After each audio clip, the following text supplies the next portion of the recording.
What's up, guys? It's Mrjamvad, and today we are back on the Pokemon Showdown. Tripped on my words. We're gonna be featuring Choice Banded FERROTHORN. This should be pretty interesting, pretty fun.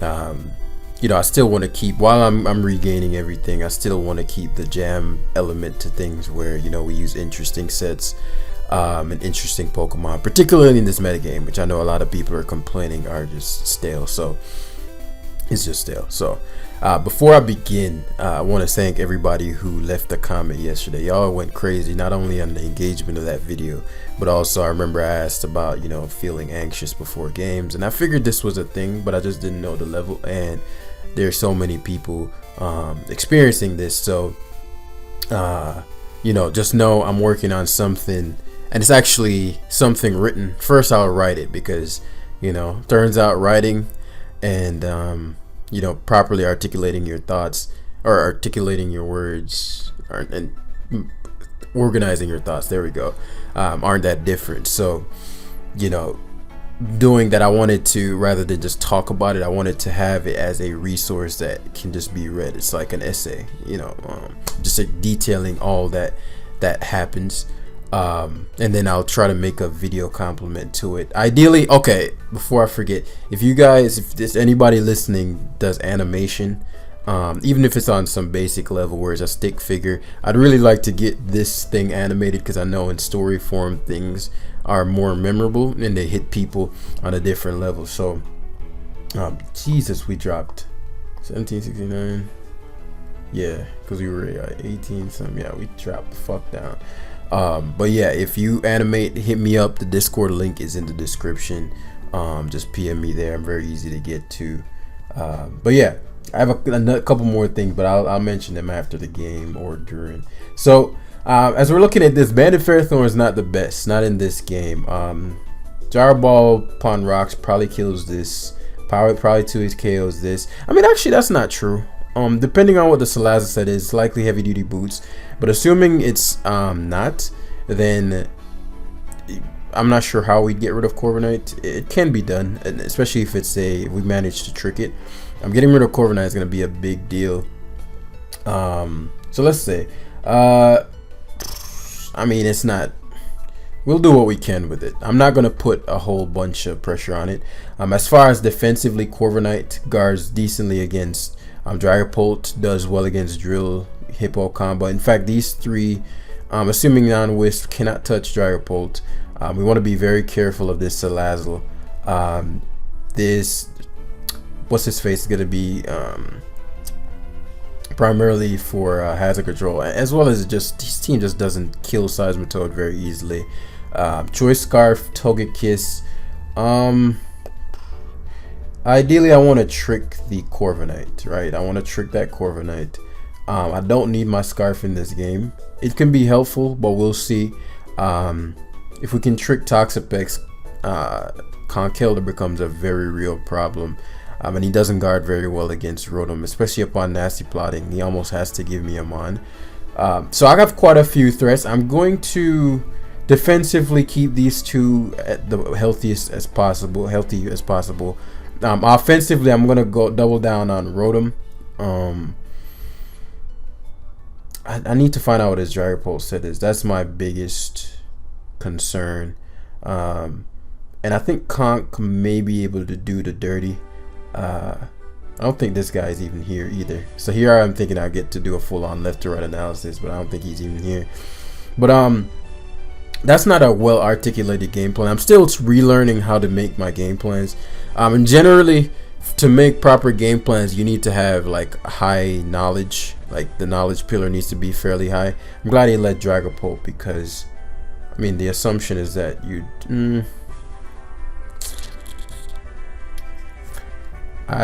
so he's Scarf. I wanted to trick here, but now I see that okay, Corviknight's your initial switch.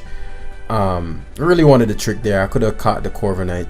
Now I gotta be careful, right? Because bad positioning means Salazzle comes in. So confirm Scarf, generic Corviknight. So the assumption is that he's gonna U-turn here. I'm actually going to, because that's gonna be leftovers damage. Positionally, Seismitoad is very good versus his team. If you go Dragapult, you gotta go for Draco to do any kind of damage. Shadow Balls though. So this is excellent since Corviknight is his initial switch. Tricks, I mean, he goes for a very good play in Shadow Balling there. That gives me insight as to his level of aggression because, again, I just showed you Dazzling Gleam. So he's more of a predicting type, meaning like he'll just predict. Like he has no form of game plan whatsoever. So I'll keep that in mind.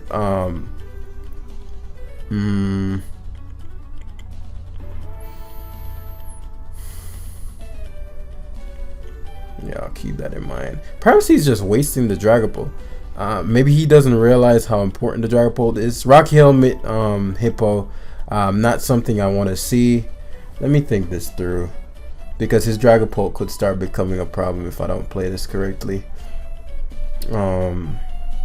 So let's slow play this a little for more than I intended.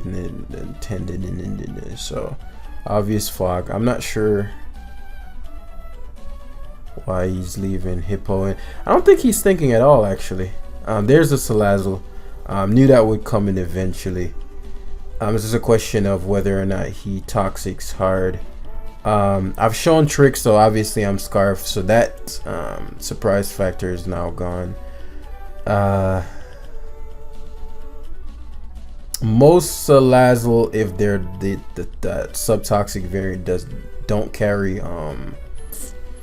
Flamethrower, so it'll be a question of whether or not he's the Flamethrower variant. I don't know. These kinds of players are always the most dangerous. So what I'm gonna do is go to my FERROTHORN. Again, the assumption is that he doesn't have Flamethrower. If he does, then he's gonna go for it here, and I'm gonna lose my FERROTHORN. So be it. Yeah, I don't think he has Flamethrower, and he's okay. Good. This is, I don't mind this. He's gonna sub again. Oh, he protects. So he's not gonna end up behind a sub. There's just no reason to protect here. Yeah, you sub again on the off chance that I write. So Salazzle is low. My FERROTHORN is gone and did absolutely nothing. If I switched on a turn that he went for protect, I just didn't think he double protect so like predictably. But the way he's clicking, I'm gonna start realizing some of his patterns. Now the issue with it is, well, no, I think I can still, if I play Conkeldurr intelligently, because the reason I didn't expect him to just sack off his Dragapult is because Conk destroys him. You know what I'm saying? So here, free trick. I mean, if he goes Dragapult, kudos. Very solid play. All right, I showed. Either way, I'd rather have, either way. Now, the downside to this, obviously, is him getting to U-turn out. So he's just Shadow Balling. Cool.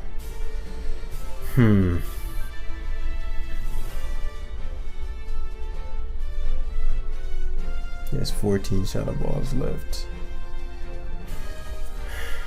I need that Salazzle gone. That way I can destroy him with my Rotom.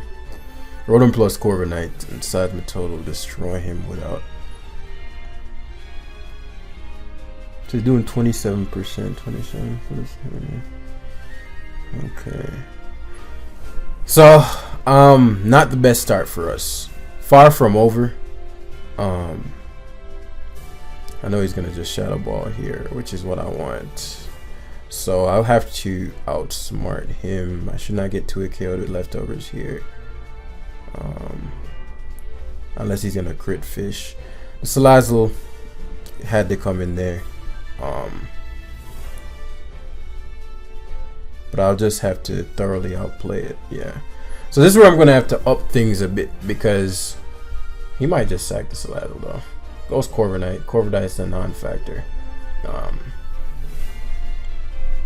Corviknight's a non-factor.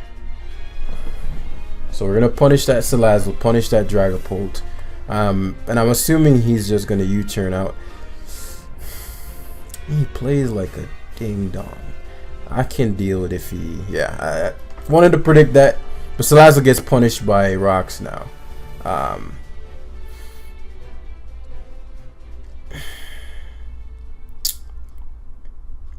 If I were my opponent, I would substitute here.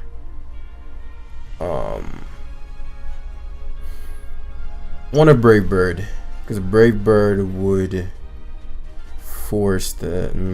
I can't have Corviknight poisoned. This is not an option.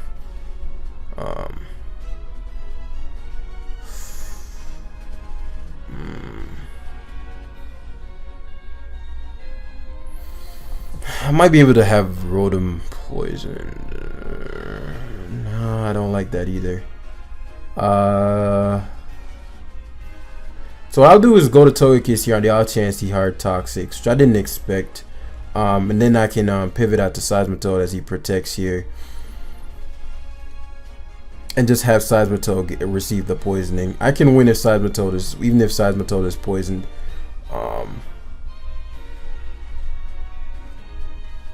An obvious sub, it's toxic. So be it. So be it. Okay, so he chooses to give me Corviknight. So his long-term thinking isn't the best, right? Soon Conkeldurr is just gonna destroy him by itself. I obviously can't stay in here. I'm trying to think what positions I'd like to hold. No. So let's go Rotom here. Still a very difficult game, but I'm coming back slowly. I'm starting to pick up on his pattern now. Still got to play well because of how bad of a start I had.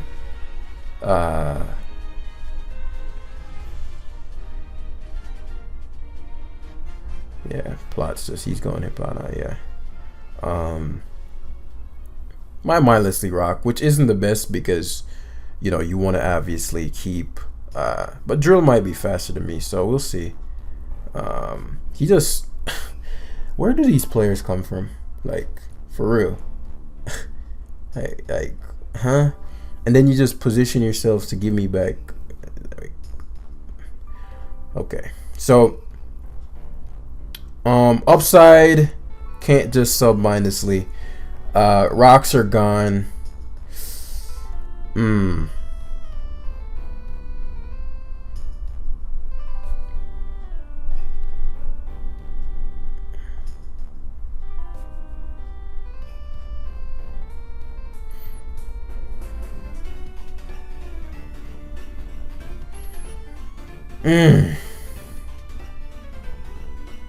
I want a Brave Bird badly here. I need to get these turns right soon. Let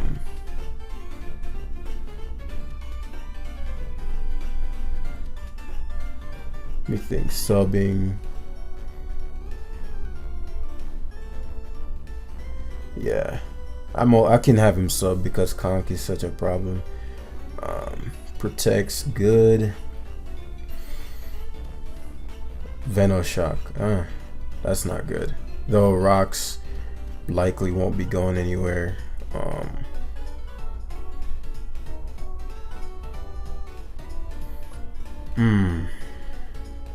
Just debating whether or not I'd want Rotom poisoned.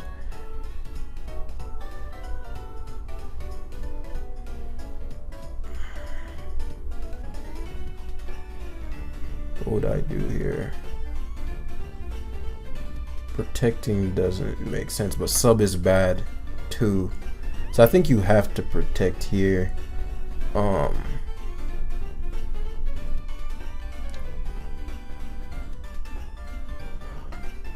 think you gotta protect here. Drill.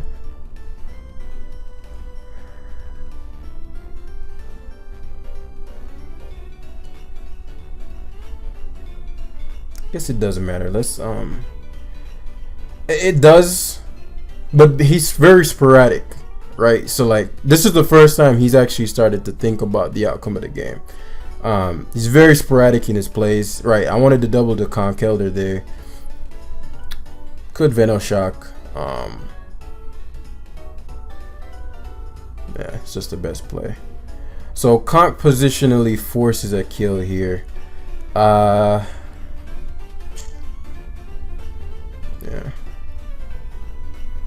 Want a Facade, but I think knock into Facade might knock out Pex. Salazzle is a problem though. Salazzle is a problem. It's gonna come down to, I think, some key predictions. Because funnily enough, well, it depends on his drill. His drill could be SD rock slide. It could be SD spin. It could be 3 attacks rock slide. Which is why we can't afford to lose Conk Elder. Very, very tough game on our hands. Very, very tough game.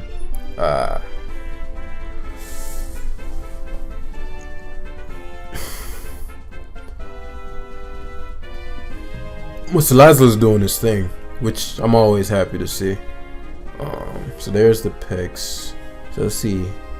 Knockoff. 36%. That's not facade range.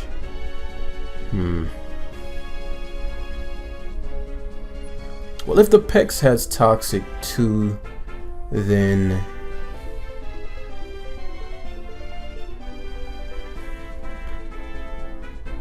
I don't want to take too much damage from there's no way facade's killing this. So he does double the Gyro pole. Okay. Doubles to drill. Maybe he's trying to see if I'm Scarf, but he's Scarf. Or maybe he's just U-turning. Just rapid. Okay, so it's spin drill and it's life orb. No, it's not life orb. So spin drill.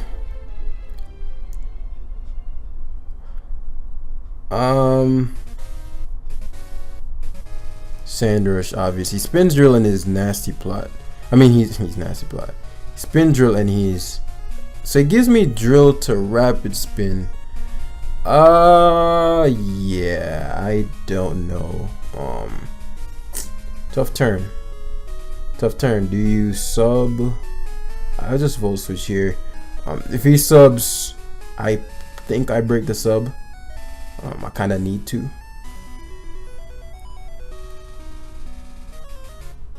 If he doesn't sub,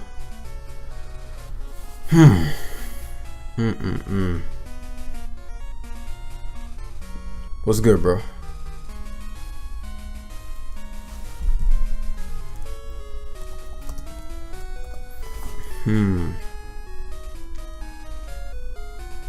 Very sporadic player. Sure, the most dangerous kinds, but that does let me know he'll make a choke play for sure. He'll make a choke play just based on how early, like how he played the early part of the game. So hopefully this breaks the sub. Does not break the sub. Conk is no longer no point in my punching, especially if I break the sub before he so let's knock off here. Protects, it's a good play. My best play is to fucking shit, dude.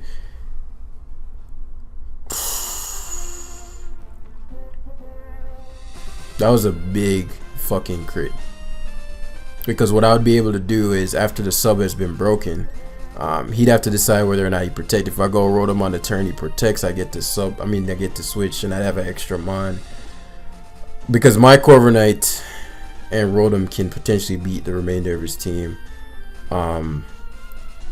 Yeah, this might be impossible now. We'll see. I'm not gonna quit. That's really frustrating though. Venoshock's she's a 2. How the fuck strong is Venoshock?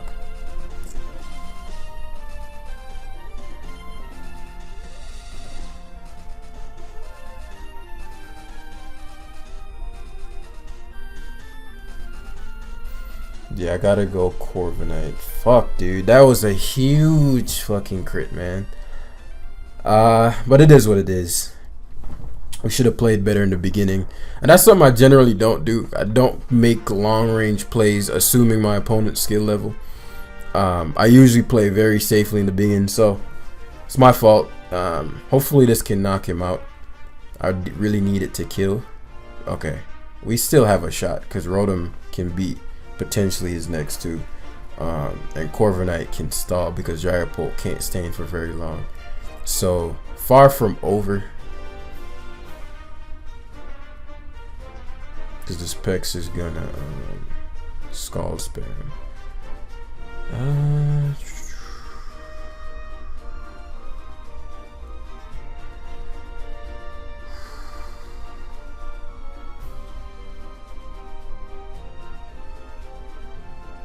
It's gonna be close. This is gonna be close. I'm trying to think. Toxic plus Scald plus no item. I think I'll be too low for Dragapult. So yeah, it's gonna be close. Cause I wanted to potentially Brave Bird there. Obviously he's gonna Scald. And obviously you're expecting me to Volt Switch here. So you might he could hard to Dragapult here, which is something I've not shown Pain Split.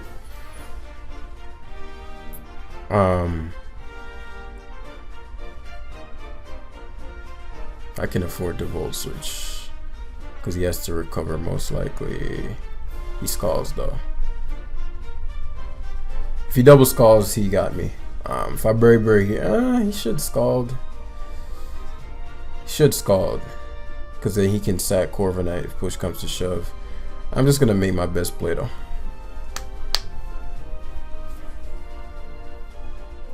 I'm just gonna make my best play because if he recovers. Okay, good. That's actually ideal. I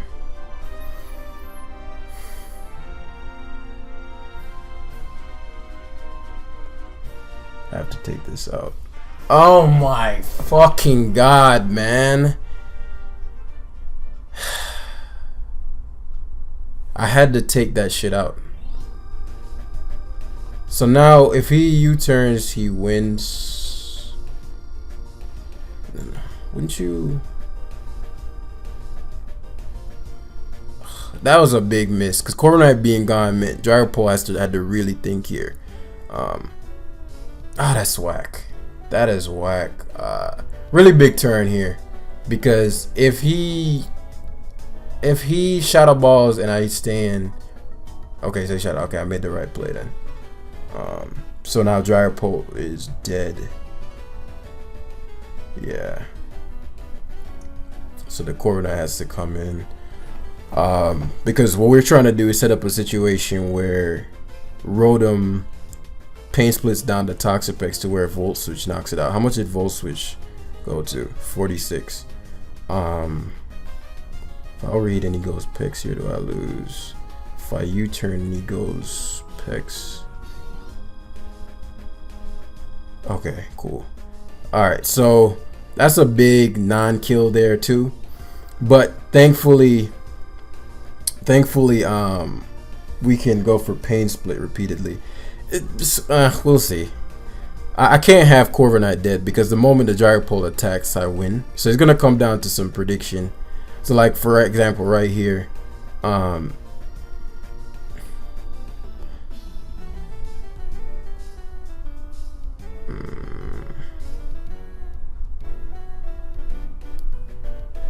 okay, so he sacks Corviknight. Scouting for the Pain Split, I assume.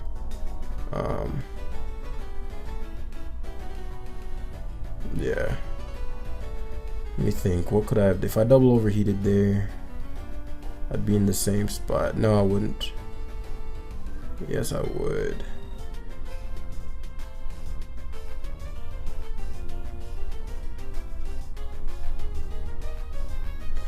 I can't even touch the Pex. Well, I can. Brave Bird.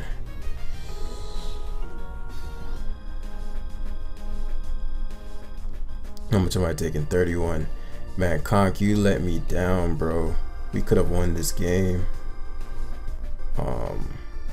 13. So he has.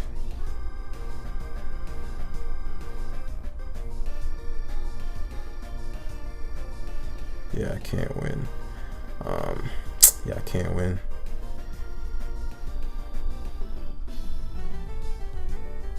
I'd have to like hope he choked and like, I don't know. Yeah, Scald. Well, I'm actually outside of Scald range. I mean, outside of 56%. Yeah, I'd die here.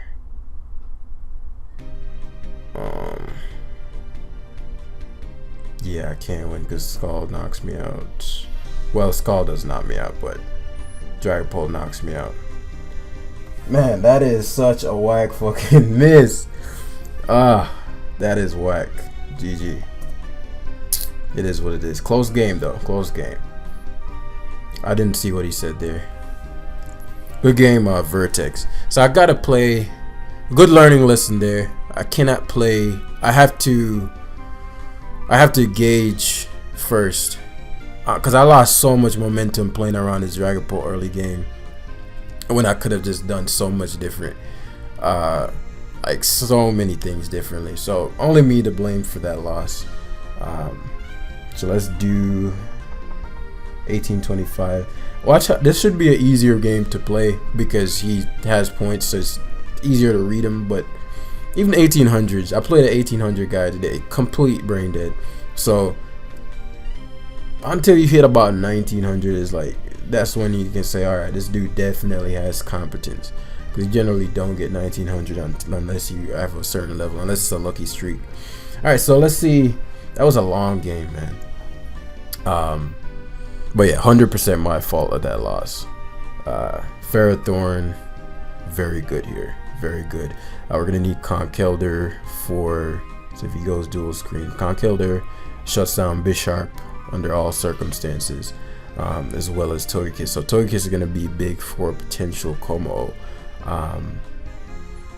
Gyro Ball stops, Como stops Gyro Ball. So how I'm gonna play this out is prioritize these three. Corviknight, weak link. Corviknight plus FERROTHORN are weak links, right? But I'll never let FERROTHORN get locked into something that I can't beat. And I can't beat. What am I talking about? That I can't. That allows this to set up. So now I'm gonna be in a situation where I'm gonna have to figure out a way to shut down the Mew. I don't need my Choice Scarf on my Togekiss.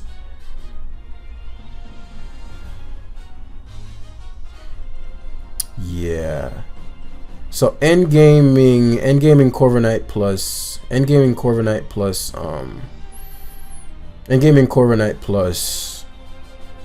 like defensively plus Conkeldurr.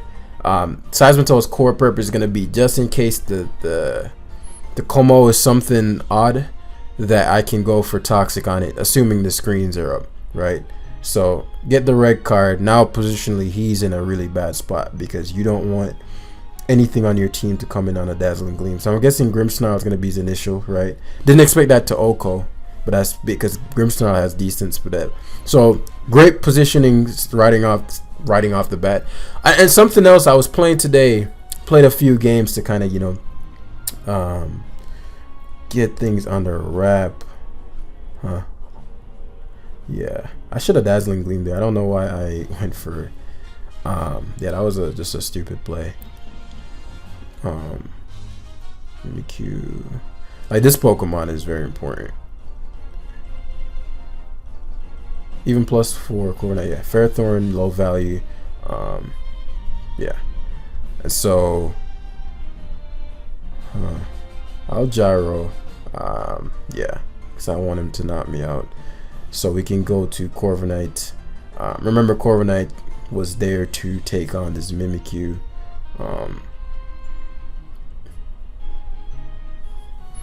So now let's reassess. Okay, gave me Grimmsnarl.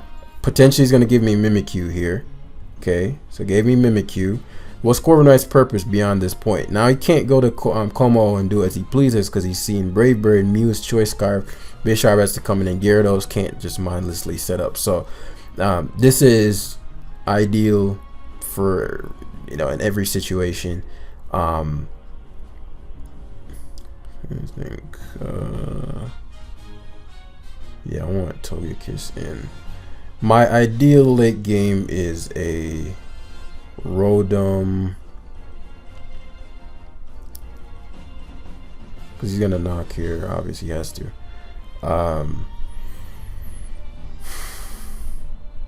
So I'm trying to think. I can go Conkeldurr here.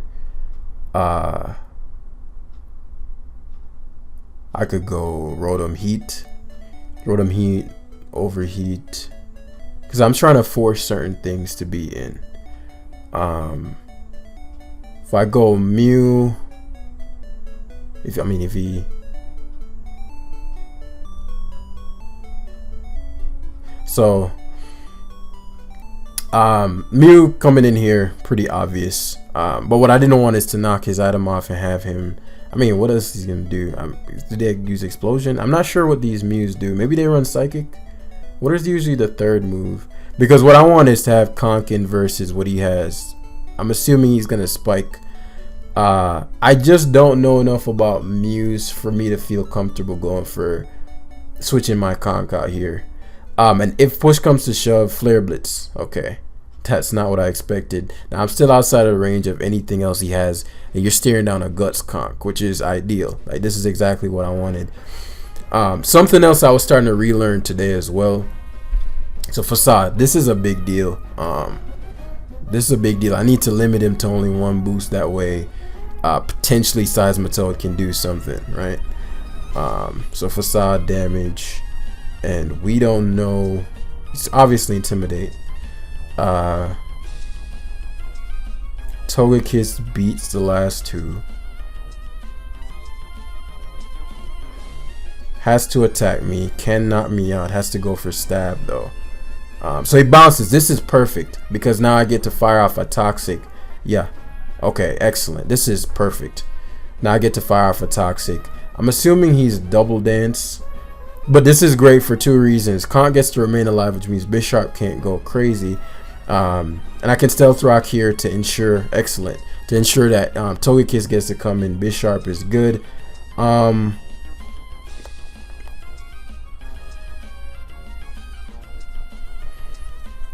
One thing I'm concerned about, no, I don't need to be concerned about that. I was gonna say Sub Belly Drum Kommo-o.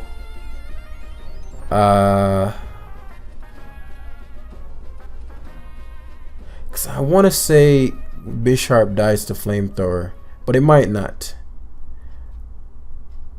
18%.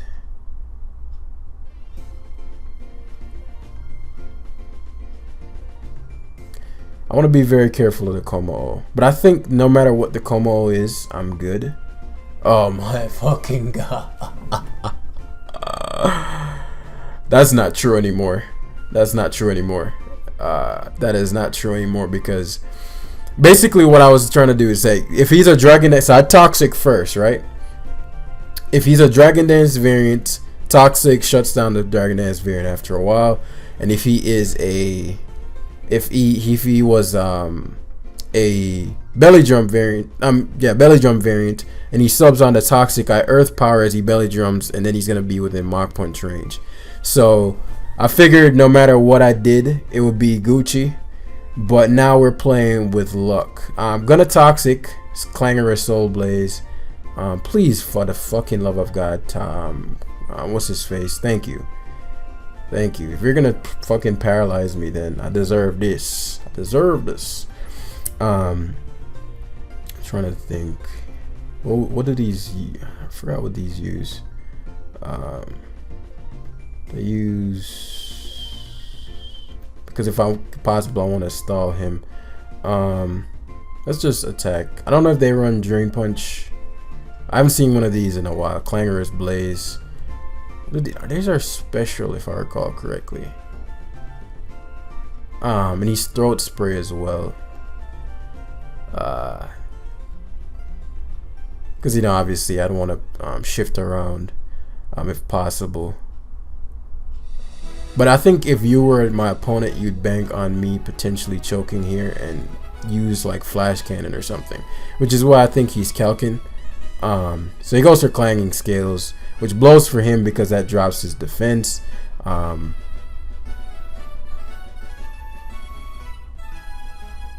Yeah, go Togekiss here. gonna be 18%.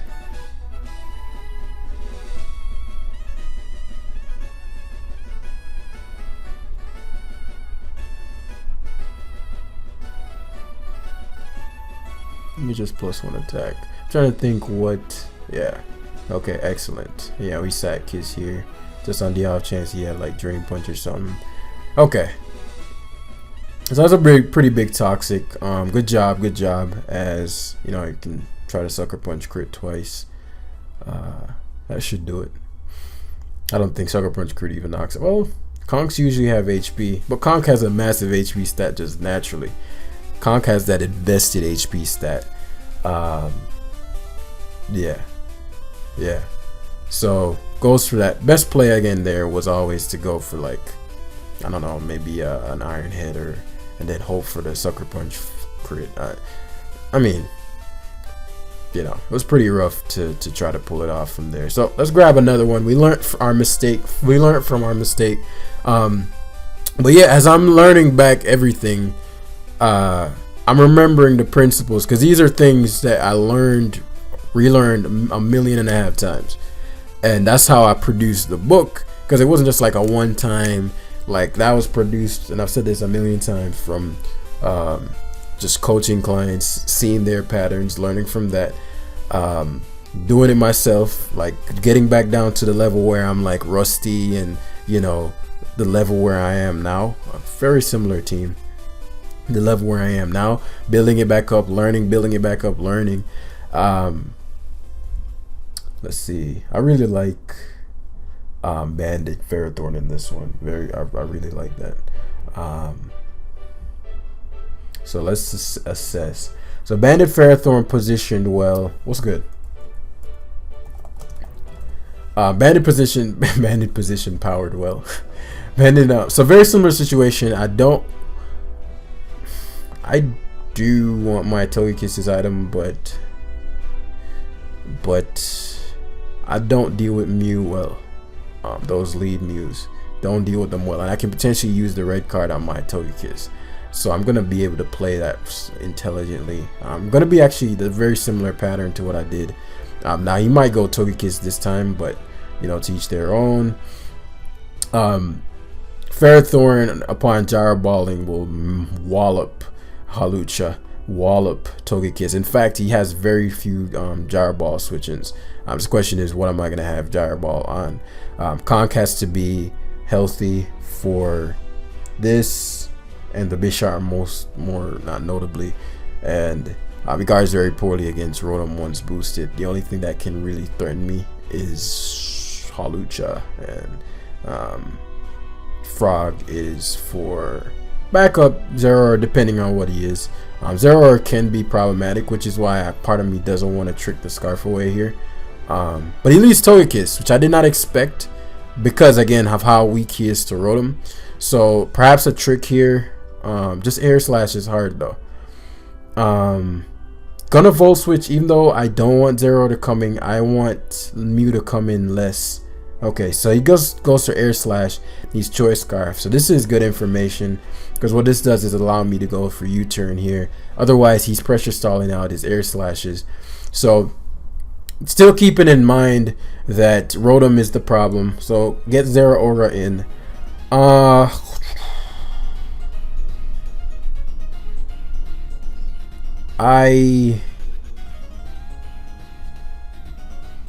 So here's what I'm gonna do. I'm going to actually go to my FERROTHORN here and click Gyro Ball, right?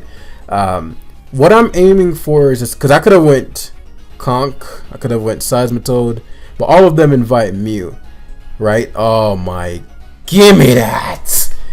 Excellent. So basically, half bluffing the hazard setup, but also kind of wanted this Zeraora to stay in the CC. I eat the CC and remove Zeraora. Zeraora is a problem. I don't want it around. So best play always to go to Rotom here. It could pivot, but very few things can already handle my Rotom. So, you know, and I could just stay into Gyro Ball thinking that he can't knock me out anything. So he tricks, which is interesting because I could have just destroyed him with Gyro Ball there.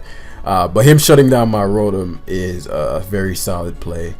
Very, very solid play. So now the Togekiss isn't Scarf any longer, but he's very weak to Dazzling Gleam. So I'm trying to aim for a Dazzling Gleam endgame. So right here, Overheat's my best play no matter what. Go to Mew, you red card me out. Perfecto. And positionally, there's nothing that can really come in on my Seismitoad after this, unless it's a taunt variant. Okay, cool. So let's take this Earth Power damage. That way we can since the Flare Blitz was the last one, the ideal situation is not having Earth Power did 21%.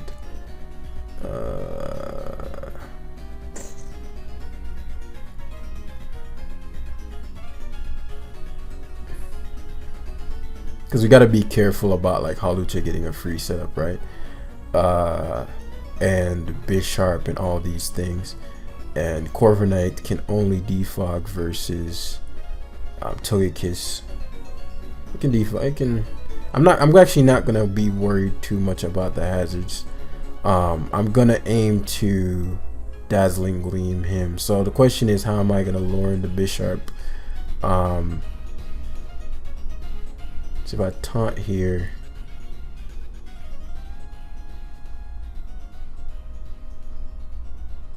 Okay, let's gather some information. So he had Explosion. Disagree with Explosion there. Definitely would have wanted to guard against the taunt. Zeraora comes in.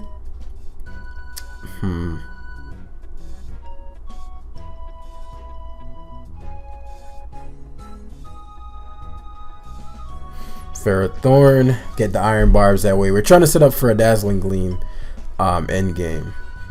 And if he pivots to anything, Ferrothorn just stomps on that. And when Zeraora goes away, we can start Volt switching around. So he bulks up. I don't know why, unless you're, I mean, obviously he has CC, but I don't know why you'd prioritize bulking up. Because if I'm assuming maybe he has Grass Knot, or maybe he's just giving up. Maybe he's just giving up. Maybe that's what it is. Pretty sure Dazzling Gleam knocks him out from here. 426, 423, yeah. Prevents the Bisharp setup. I mean, I have a fucking, what's it called? So it's Togekiss is, which is good because that's one of the few things that could take a hit from me. And I'm assuming again that it is a. So there's the Bisharp. Let me think. Hitting Bisharp here into Iron Hand.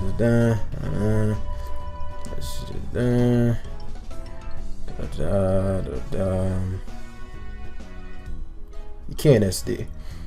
I mean, he literally cannot SD. Like it's not an option. Cause I conk. Alright, so we'll sack Rotom here. Doubles to Hawlucha, maybe hoping that I'd have gone to. So,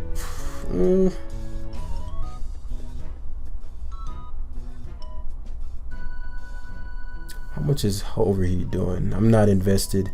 So if Overheat's not doing enough to where what's it called knocks him out, then I'm Volt switching 100% here. I don't care if he goes Zeraora. As much as I want Zeraora gone, I have a whole Seismitoad. Just surprised that again. If I Dazzling Gleam, but I mean, you got to go for whatever you can to win. I don't think he's in the best position. I'm just still learning the metagame, so like when people do really what looks like a random play to me, I have to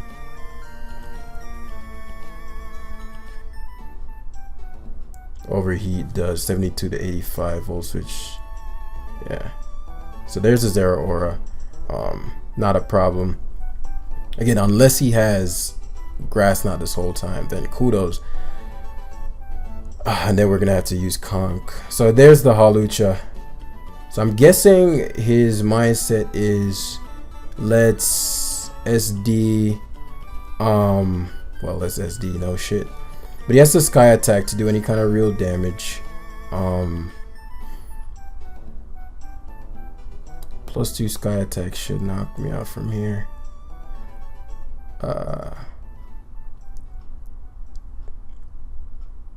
I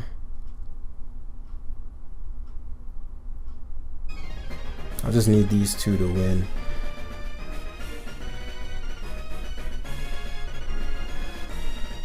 So I'm assuming this runs. I mean, that's, yeah, if high jump kicker, CC, one of them.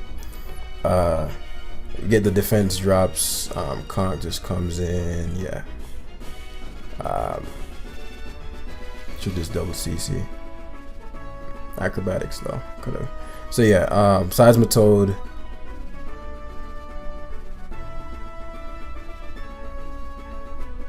Yeah, I'd rather have Conk in, because I'm like thinking, what am I not factoring for? Yeah, that should do it. So just U-turn here, CC, and then Conk gets the guts orb thing.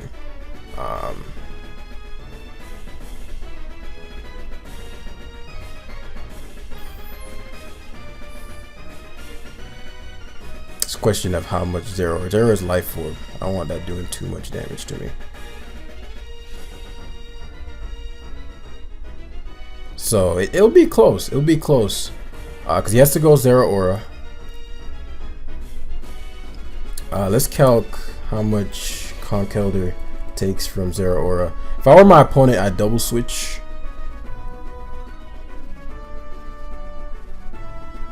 I'd double switch.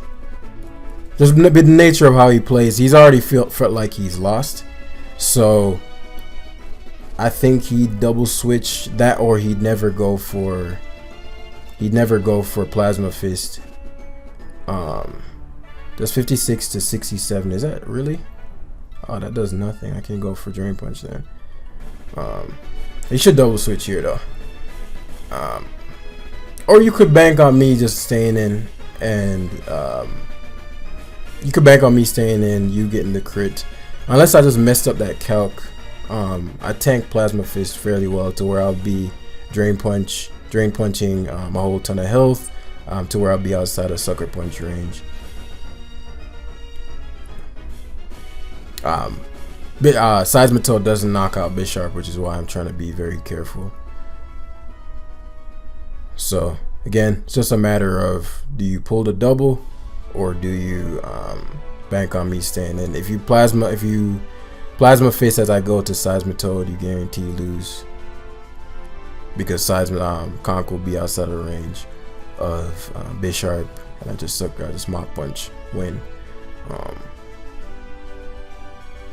Plasma Fist, yeah, crit fishing, and then we just win from here. GG. I guess he could crit me. Maybe a crit will knock me out. But yeah, this was a heavily positioning based game. He made the Halucha double to so close to clicking Akron Togi. It would have been close. It would have been close, man, because I think I may have already sacked Rotom. He should have made that play. That would have made this game hot. That would have made this game hot. But it also would have been really embarrassing if I just stayed in and he just sacked his Holocha. But at that point, you're playing so far from the back,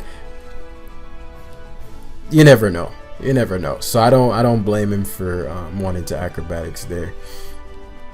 But yeah, definitely learned from that first game. We just gotta slow it down. In fact, should I grab another one? I've been giving you guys mad long video. Nah, I'm gonna leave it there. But slowly climbing our way back up. We should be over the next couple lives in the 1900s.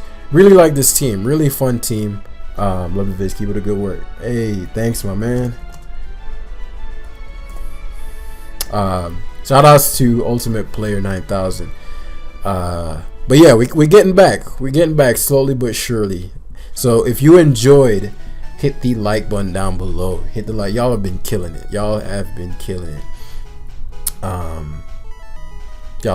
it. And if you have been, like, if you're somebody who has the book or you're trying to grind it out, remember, because I'm gonna put out the thing later this week. remember to not identify with your losses. Meaning, when you lose, do not say to yourself, shit, I'm a bad player. Say, I made bad plays, or I didn't do something as well as I could.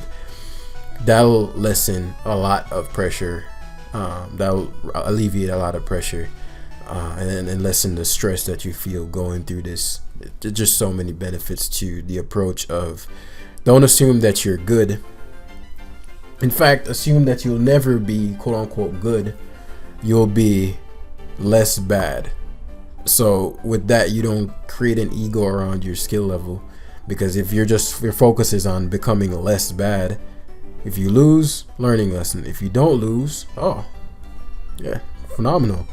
And then that does not set you in a place where, what's dangerous is when you try to get good, and then when you believe you're good and then reality doesn't match that. Let's say you lose 2 games in a row, you'll find yourself chasing the next win to reinstate that like self-image. You're like, no, I'm good. You lose, you're like, fuck, how did I lose to that shitty player? But I'm gonna go into detail about all this stuff later on, typing it up as we speak. So thanks for watching. Hit the like button again if you did enjoy, and I'll see you guys in the next one. Peace. Also, if you guys listen to me like to go to sleep, like what time do you guys listen to me? Am I like a sleep person for you? Not to say I'm boring, maybe I am, but I'm curious about that. I know in the past, like the energy of my videos, people like to listen to them as they go to sleep. So if you do, just comment on that. Peace.